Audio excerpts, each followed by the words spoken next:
Boa tarde a todos. A gente vai dar início aí ao workshop Ciência de Dados na prática usando Python. Esperamos que seja assim, bem dinâmico, que a gente possa tirar algumas dúvidas aqui, que vocês possam sair cheios assim, de ideias para fazerem depois, certo?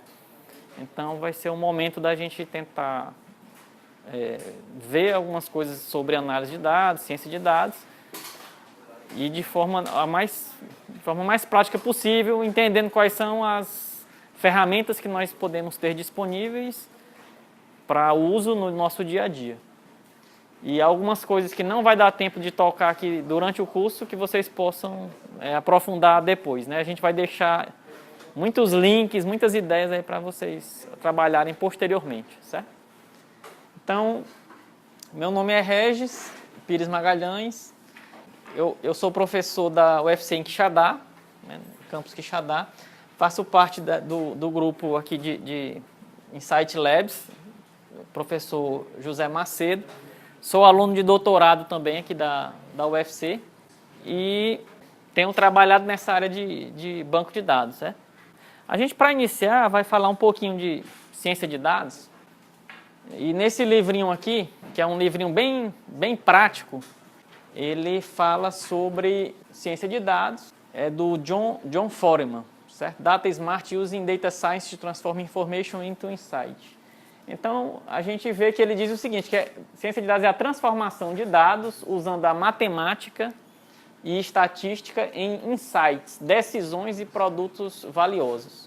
Então, é bastante usado aí nas organizações para ajudar a melhorar seu funcionamento e a criar valor. Então, isso tem sido usado nos mais diversos contextos e a gente vai perceber, né, que é uma ciência multidisciplinar.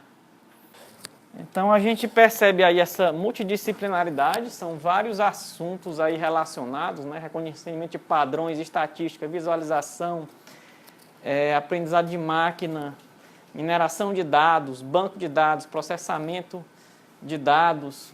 Então, são várias áreas aí, vários domínios de interesse que estão relacionados à ciência de dados.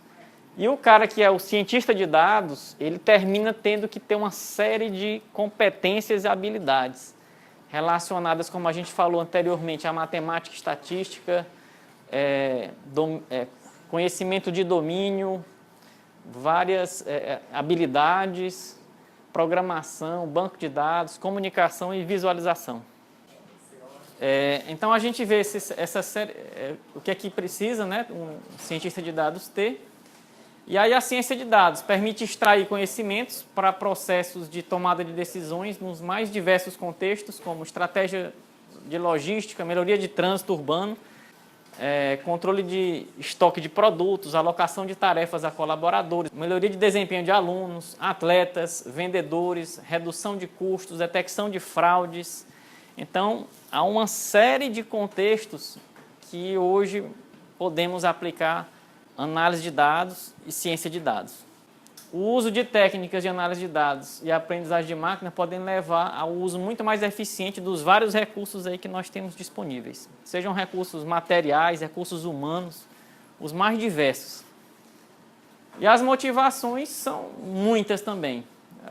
Com a ciência de dados bem aplicada, nós podemos baratear e popularizar dispositivos móveis. Né? Na verdade, assim, o barateamento e a popularização dos dispositivos móveis com diversos tipos de sensores, né, para coleta de dados, facilita a gente ter muito dado disponível para poder trabalhar. O poder de processamento também dos computadores aumentou ao longo do tempo. Nós temos uma otimização de recursos em um mercado global cada vez mais competitivo, em que as empresas, para competirem, têm que otimizar nos mínimos detalhes. E isso aí a ciência dos dados vai nos apoiar nessa tarefa. Amadurecimento e melhoria, disseminação de técnicas de aprendizagem de máquina.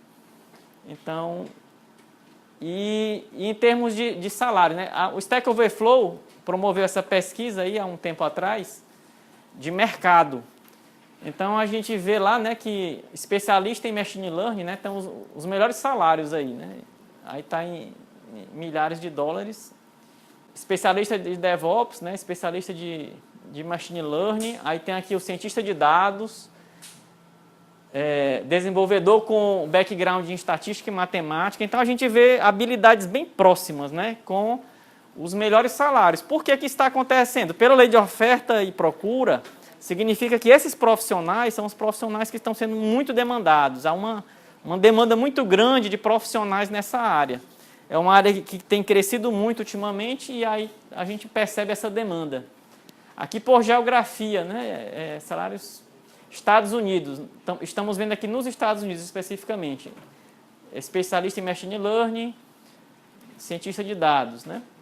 Aqui era no mundo todo, certo? Aqui só os Estados Unidos. Aí a gente percebe os anos, né, de experiência e o salário, né? À medida que você tem mais experiência, vai aumentando o salário. E aqui algumas áreas também, elas terminam sendo áreas mais bem remuneradas, né? Temos aqui, novamente, especialista de DevOps, cientista de dados, né? Mesmo esse cara aqui não tendo tanto tempo de experiência, mas ainda assim os salários são altos. E aí, alguns passos para que a gente possa, que são comuns, que são quase um padrão para a gente trabalhar nessa área, né? Você define um problema, faz uma análise inicial exploratória dos dados, prepara esses dados, avalia vários algoritmos, compara o resultado deles, melhora os resultados e apresenta os resultados, e aí a gente chega no sucesso, né? Conseguindo aqueles objetivos que a gente falou antes, né? Melhoria de produtividade, otimização de recurso e uma série de outros.